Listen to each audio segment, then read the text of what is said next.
Hello, you. Thank you for tuning back into the Podcast Accelerator, where today we're going to talk about whether or not you should pre-market your podcast episodes. I am Mr. Mark Asquith, that British podcast guy, all-round pretty decently nice chap, and CEO and co-founder of Rebel Based Media, where we make the managed WordPress platform podcast websites, where we make the interaction startup Productivity, where we make the Podcast Success Academy, where we consult with brands throughout the UK, but maybe more than anything, you probably know us for Captivate.fm, the world's only growth-oriented podcast host. We've got some nice announcements coming up from the Rebel-based media stables over the next few weeks. We've got some productivity news. We've got some Captivate news. We've got some real interesting stuff coming up, so keep an eye out, and thank you for supporting us as always. Now, I am going to dig into episode pre-marketing in just 1 second, but I've got to say, first of all, I'm really, really sorry. I still got a little bit of a cold. It's like the tail end of the flu that I had.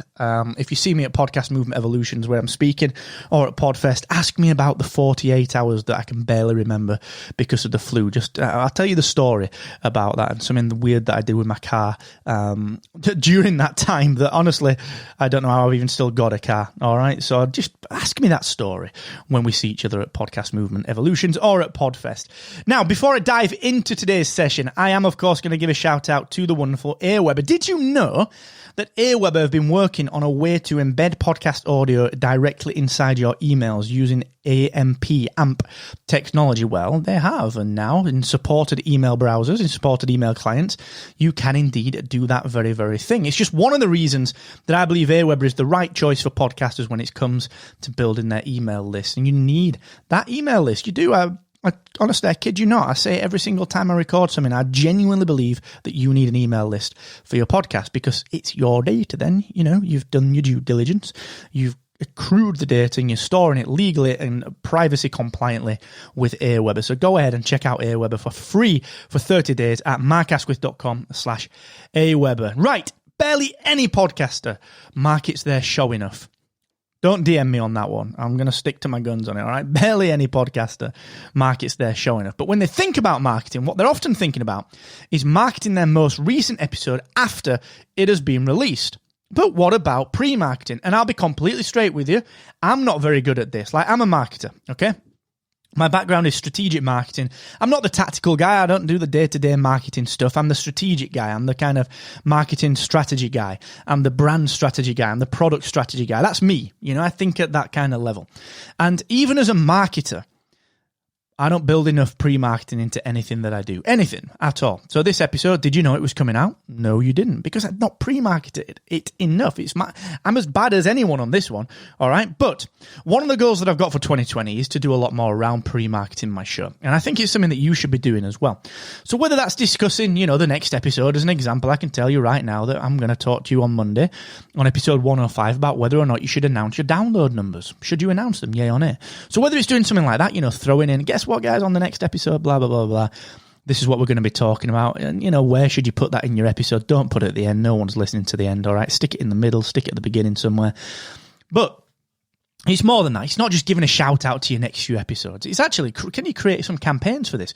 Could you do something live to preempt your new episodes coming out? This is something that I'm going to be experimenting with. Can you use live video, or can you use either snippets or excerpts or pre-recorded content that isn't in the main content? Think about, you know, you want to promote your show with maybe a trailer. We know about trailers. Maybe you create an episode trailer. Maybe you create a video trailer per episode. If you think about like Avengers Endgame, or in fact, let's use Infinity War as the biggest example. In that trailer, we saw the Hulk smashing down and throwing down in all the big battle scenes in the trailer for the movie. But it wasn't in the movie. That scene wasn't in the movie. It was a bait and a switch, and they'd kind of given us something just for the trailer. They'd actually filmed scenes just for the trailer to throw us off a little bit. Now, I'm not saying that you need to throw people off. My question to you is, I'm positing, should you create extra content, not repurposed content? Could you create extra content? Because, look, you're recording already. Could you create a little 30-second or a 1 minute, 90-second trailer that you put out on one of your off days, on one of your down days? Put it out as an episode trailer for the next episode. Could you do something like that? Could you do a video? Could you record your episode live on Facebook? We've talked about that. Should you live stream your episodes or not? Could you live stream it and record the recording of it, live stream the recording of it, and off you go? So this is what I want you to start to consider, things like that. Should you pre-market your episodes? I believe you should, because you're building anticipation. Ultimately, let's think about us as marketers. I've just kind of derided myself a little bit saying that I don't do enough of this, but ultimately, when it comes to my products, I do. All right. So if you think about Captivate as an example of this, we launched that on August the 29th. And right now, we barely do any marketing for it because we're still very, very busy finishing up version 1. And, version 1, we've got to dot the I's, cross the T's on a little bit of our admin stuff, in terms of some of the admin functionality that we want to build. But that's done pretty much this week, 10th of January. That'll be the final dev schedule release for kind of version 1. And if you think about it, we only launched that in August the 29th, and it's growing really, really, really, really, really, really, really, really well without really any marketing. And the reason for that is I pre-marketed it massively. I announced this in November 2018. And then I talked to you about the build. I gave you behind the scenes of the build. I invited people that I knew and could trust to the alpha in April.